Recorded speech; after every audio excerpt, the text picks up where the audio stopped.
Geken bulan mulut, bulan ado mulut dan bulan mulut kena lega. Dan ketika kita mendengar bulan Maulid ini, yang terbayang dalam pikiran kita adalah sekitar kuah belangang. Makanya ada orang yang beranggapan bulan Maulid ini adalah bulan memperbaiki gizi. Karena kanduri mulut di mana-mana itu menghidangkan makanan yang sangat bergizi. Kalau orang zaman dahulu di negeri ini memelihara ayam setahun sekali khusus untuk maulud. Ayam jantan dipelihara, tidak akan dijual, tidak akan diganggu. Pas bulan maulid disembelih untuk kanduri pangulea. Demikian juga maulid itu diadakan ketika musim panen padi di sawah. Semua itu dilakukan dengan niat yang sangat baik sekali, yakni memperingati hari lahirnya junjungan alam Nabi besar Muhammad sallallahu alaihi wasallam. Apa gerangan sehingga umat Islam itu begitu mengagungkan hari lahirnya baginda Rasulullah sallallahu alaihi wasallam? Ada 4 sifat Rasulullah sallallahu alaihi wasallam yang tidak dimiliki oleh sembarang manusia lainnya, yang membuat beliau menjadi mata pandang dan rujukan bagi umat Islam di jagat raya ini. Malah orang non muslim pun terkadang mempelajari sejarah kehidupan Rasulullah sallallahu alaihi wasallam karena 4 sifat tersebut. Sifat yang pertama adalah siddiq, bermakna benar. Rasulullah sallallahu alaihi wasallam adalah sosok yang benar, dari keturunan yang benar, dan pelaku sejarah yang benar. Ucapan beliau itu benar, amalan beliau itu benar, diamnya beliau terhadap segala sesuatu yang terjadi di sekelilingnya itu benar, sehingga segala sesuatu itu menjadi bahagian daripada hadisnya Rasulullah sallallahu alaihi wasallam atau sunnah yang menjadi sumber hukum Islam yang kedua setelah Al-Quran. Ada peristiwa-peristiwa menarik yang tidak bisa dijangkau oleh pikiran manusia lain yang wujud pada dirinya Rasulullah sallallahu alaihi wasallam sehingga orang meyakini dan mempercayai beliau. Ketika perang Badar selesai, umat Islam menang. Nabi memiliki sejumlah tawanan perang yang tidak tahu mau dibawa ke mana karena belum ada penjara lagi, karena belum ada rumah tahanan lagi. Ketika itu Rasulullah sallallahu alaihi wasallam berdasarkan saran daripada Abu Bakar As-Siddiq berhadapan dengan dialog, mau dibawa ke mana tawanan perang yang tidak ada tempat untuk ditahan itu. Abu Bakar memberikan solusi untuk membebaskan mereka dengan mengambil tebusan perang. Lalu Rasulullah sallallahu alaihi wasallam menyampaikan kepada tawanan perang itu, yang kebetulan salah satu tawanan perang itu adalah pamannya sendiri, Abbas. Rasulullah sallallahu alaihi wasallam sampaikan kepada Abbas, "Ya Abbas, engkau pamanku, tapi engkau belum beriman lagi, dan engkau menjadi tawanan perang hari ini karena kaummu kalah dalam perang Badar. Kami sudah sepakat untuk membebaskan engkau dengan membayar tebusan." Disebut sejumlah tebusan. Abbas berucap, "Wahai Muhammad, keponakanku, aku tidak punya duit sejumlah itu untuk menebus diriku ini. Abbas berharap Nabi memberikan kebebasan penuh kepada pamannya itu.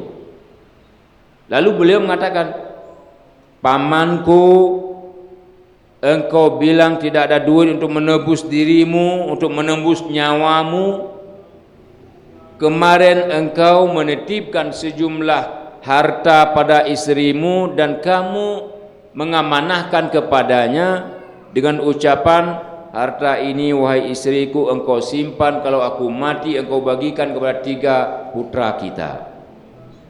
Nabi tahu, sehingga terkejut Abbas. Abbas mengaku, benar wahai Muhammad, aku ada lakukan itu. Maka untuk itu aku bersyahadat hari ini. Jadi siddiqnya Rasulullah sallallahu alaihi wasallam itu mengatakan yang benar, yang tidak dijangkau oleh manusia lain, sehingga orang yang berbohong itu mengakui kebenarannya Rasulullah sallallahu alaihi wasallam sehingga masuk agama Islam. Ucapan beliau, perbuatan beliau, diamnya beliau itu merupakan bahagian daripada as-siddiq, kebenaran. Dan itu tidak dimiliki oleh umat manusia secara keseluruhan. Rasulullah sallallahu alaihi wasallam tidak akan berbicara kecuali bicaranya itu benar. Rasulullah sallallahu alaihi wasallam tidak akan membantah seseorang kalau bukan bantahan itu benar. Rasulullah sallallahu alaihi wasallam tidak akan pernah diam terhadap sesuatu kejadian kalau bukan kejadian itu adalah kejadian yang benar. Itulah Rasulullah yang memiliki sifat siddiq, benar. Lalu kebenaran itu disusuli oleh sifatnya yang kedua, yakni amanah, terpercaya. Apa yang Rasulullah sallallahu alaihi wasallam itu dipercaya oleh umat manusia, hatta orang kafir sekalipun, bahwa itu bukan rekayasa. Ketika Rasulullah sallallahu alaihi wasallam mengalami perjalanan Isra dan Mi'raj, manusia semuanya dalam keadaan gamang. Ketika Nabi menceritakan beliau dibawa dalam perjalanan oleh Allah Subhanahu wa taala dalam peristiwa Mi'rajnya. Ketika para sahabat berbisik-bisik karena tidak terjangkau oleh pikiran mereka, mungkinkah Nabi itu dibawa naik ke langit yang ketujuh? Sebagian sahabat itu belum yakin lagi. Bisik-bisik, ngomong-ngomong, ngobrol-ngobrol, sampailah sahabat itu menyampaikan berita tersebut kepada Abu Bakar As-Siddiq. Dan para sahabat menanyakan, bagaimana pendapatmu wahai Abu Bakar tentang berita ini? Abu Bakar segera menjawab, kalau Muhammad yang mengatakan lebih dari itu saya percaya. Ketika kejadian itu dibenarkan dalam Al-Quran, dalam surah Al-Isra, maka semuanya menjadi percaya bahwa Muhammad itu memang sosok terpercaya, yang benar, yang tidak pernah berbohong, yang tidak pernah menipu, yang tidak pernah tamak dalam kehidupan, yang tidak pernah menghebat-hebatkan diri, mengagung-agungkan diri, melainkan karena tuntutan wahyu Allah Subhanahu wa ta'ala. Itulah yang kemudian masuk dalam sifat yang ketiganya Rasulullah sallallahu alaihi wasallam yang bernama tabligh. Nabi menyampaikan dakwah, Nabi menyampaikan kebenaran tadi dengan kepercayaan daripada umat manusia pada waktu itu. Penyampaian dakwah Rasulullah sallallahu alaihi wasallam itu menjadi modal utama pengembangan Islam dari nol, dari zero, dari sifar, sehingga membludak pengikutnya di Makkah, sehingga orang-orang kafir Quraisy buat rancangan untuk membunuh Rasulullah sallallahu alaihi wasallam, dan Nabi bergeser dengan hijrahnya ke Yathrib, kemudian beliau mengganti nama dengan Madinatul Rasul. Di sana Nabi memperoleh pengikut yang luar biasa banyak dan membludak, yang sebelumnya Yasrib itu dikuasai oleh bangsa Yahudi. Perlahan-lahan Nabi menguasai penuh, Nabi menguasai wilayah, Nabi menguasai perdagangan dengan pasar yang dibuat sendiri, antipati daripada pasar Yahudi yang berlaku riba, sehingga orang-orang Yahudi sendiri akhirnya berbelanja kepada pasar umat Islam yang jauh dari riba, jauh dari gharar, dan jauh dari rentenir. Nabi menyampaikan risalah Allah, Al-Quran. Dengan penyampaian itulah membuat Nabi terkenal, populer, karena didasari oleh as-siddiq tadi, amanah tadi. Lalu tabligh ini membuat Nabi lebih terkenal di wilayah Makkah dan Madinah. Baru sifat yang terakhir Nabi, fatanah, itu menerangkan dan membuktikan bahwa dengan sifat siddiqnya, amanahnya, tablighnya itu, bahwa Rasulullah sallallahu alaihi wasallam merupakan sosok intelektualitas, sosok ulama yang sangat alami. Nabi mengetahui segala sesuatu yang dipertanyakan oleh umatnya. Kenapa bisa mengetahui segala sesuatu yang tidak diketahui oleh orang lain? Karena Nabi senantiasa dibimbing oleh wahyunya Allah Subhanahu wa taala. Sebagai contoh, ketika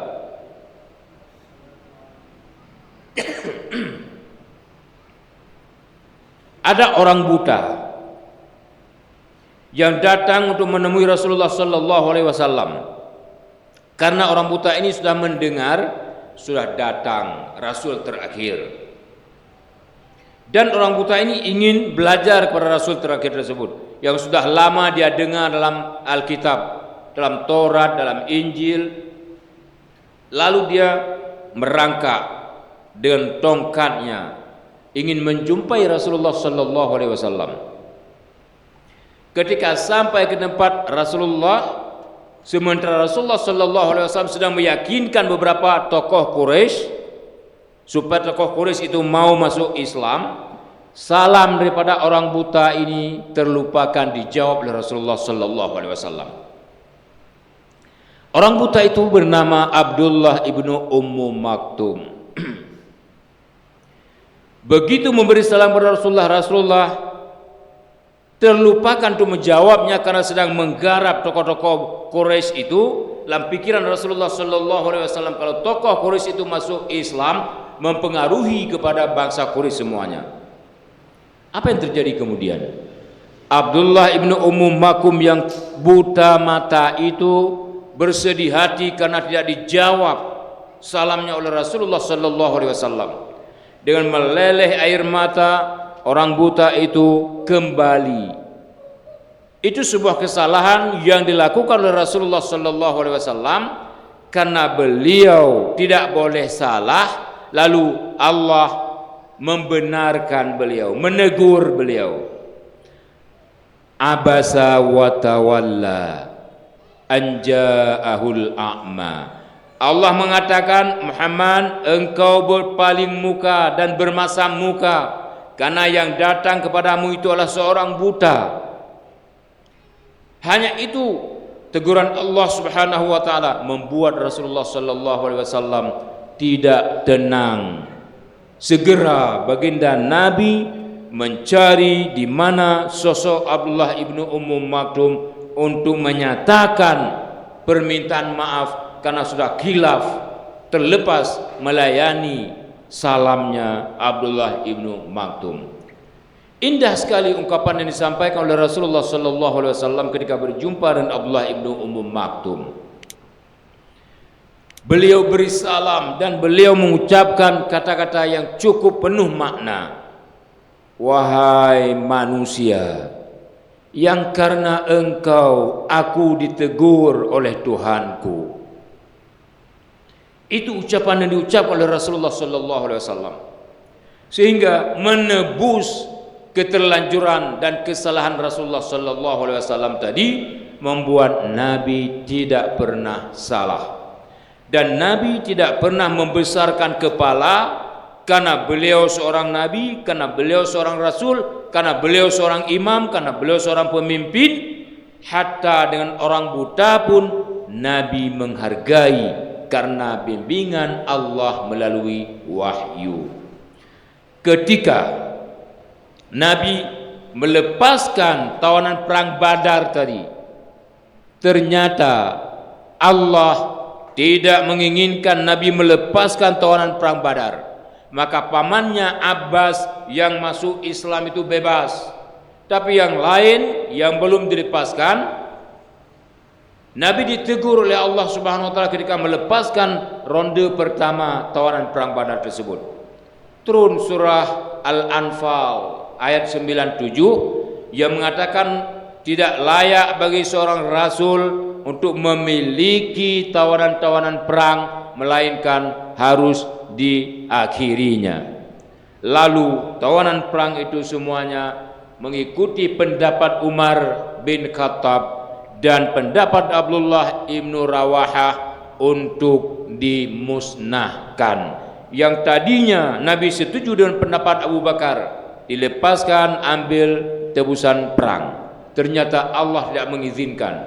Sementara Abu Bakar dan Abdullah ibnu Rawahah, Umar bin Khattab bersama Abdullah ibnu Rawahah berpendapat tidak boleh dibebaskan, tidak boleh diambil tawanan perang, melainkan harus dibunuh karena itu sumber malapetaka. Pendapat Umar dan Abdullah ibn Rawahah itu dibenarkan oleh ayat Al-Quran, oleh Allah, membuat Rasulullah sallallahu alaihi wasallam mendengar dan mengeksekusi mereka. Jadi sifatnya Rasulullah sallallahu alaihi wasallam yang empat itu, siddiq, amanah, tabligh, fatanah, itu menjadi modal paling utama bagi beliau, sehingga beliau menjadi tokoh yang diagungkan bukan hanya oleh seorang muslim tapi juga oleh orang-orang kafir.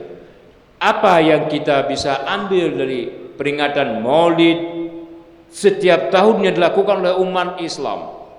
Apakah kita ingin mengetahui sifat terjang Rasulullah sallallahu alaihi wasallam yang sepak terjang itu menjadi pegangan hidup bagi segenap umat Islam, atau ketika bulan Maulid itu datang kita siap-siap untuk menghantam kuah belangong? Selalu terjadi. Kita berharap selalu ada Maulid karena di sana ada makanan enak. Selalu ada Maulid karena di sana ada perbaikan gizi. Selalu ada Maulid karena di sana ada kuah belangong. Sesungguhnya hakikat daripada peringatan Maulid itu bukan kanduri. Kanduri itu dalam istilah orang Aceh karnaba mutawak itu. Mihanaba anapa itu. Bak pinung na situ karena naba. Mihanaba situ hanya apa itu. Maka kanduri, kuah belangong segala macam di bulu mulut nyan karena na mulut, maka na kanduri. Tapi menyahana peringatan Maulid, kanduri pun tidak pernah akan ada. Oleh karenanya hadirin, marilah kita menghayati sejarah perjuangan kehidupan Rasulullah sallallahu alaihi wasallam untuk kita gunakan dalam kehidupan ini, untuk kita amalkan dalam kehidupan ini, untuk kita pegang sidiknya Rasulullah, tidak pernah berbohong, tidak pernah berdusta. Amanahnya Rasulullah, ketika ada orang yang menitipkan sesuatu kepada kita, jangan pernah kita abaikan titipan tersebut. Banyak terjadi dalam kehidupan umat Islam, dititipkan uang oleh seseorang kepadanya, itu disampaikan kepada keluarganya di kampung. Kalau uang itu dititipkan 500.000 rupiah, ada yang diambil 1 lembar dengan alasan bermacam-macam. Itu tidak amanah. Kalau orang meminta tolong kepada seseorang, orang yang menerima permintaan tolong tersebut minta upah, itu tidak amanah.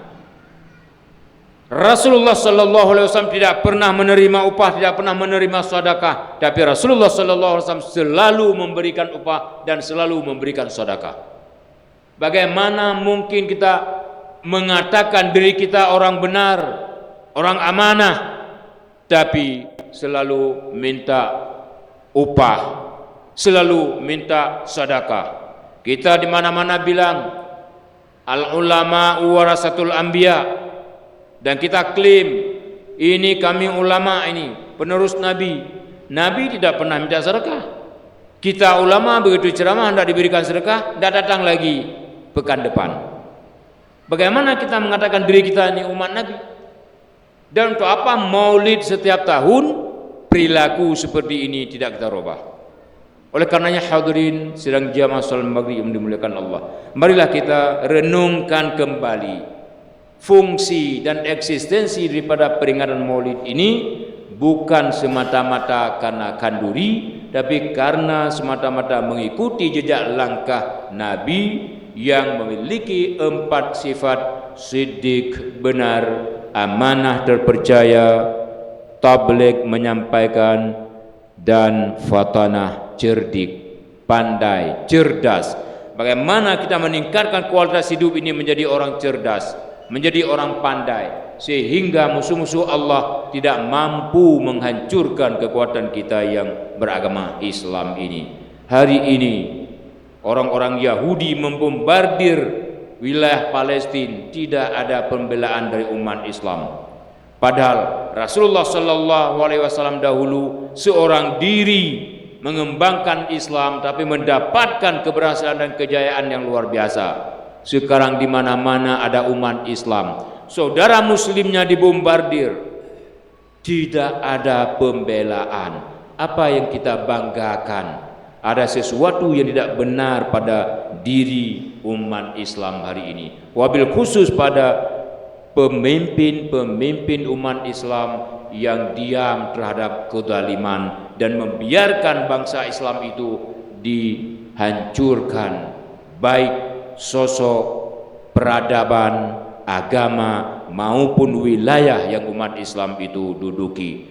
Di Myanmar, Rakhine State, orang Islam Rohingya dibantai, tidak ada pembelaan dari saudara muslim di negara lain.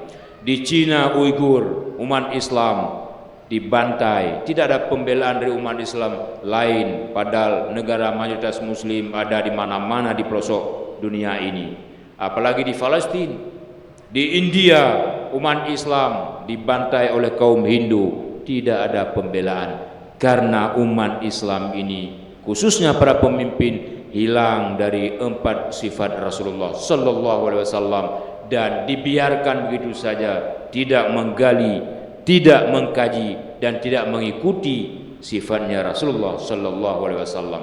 Dalam peringatan Maulid dari tahun ke tahun, mata pandangnya hanya kepada kuah belangong. Wassalamualaikum warahmatullahi wabarakatuh.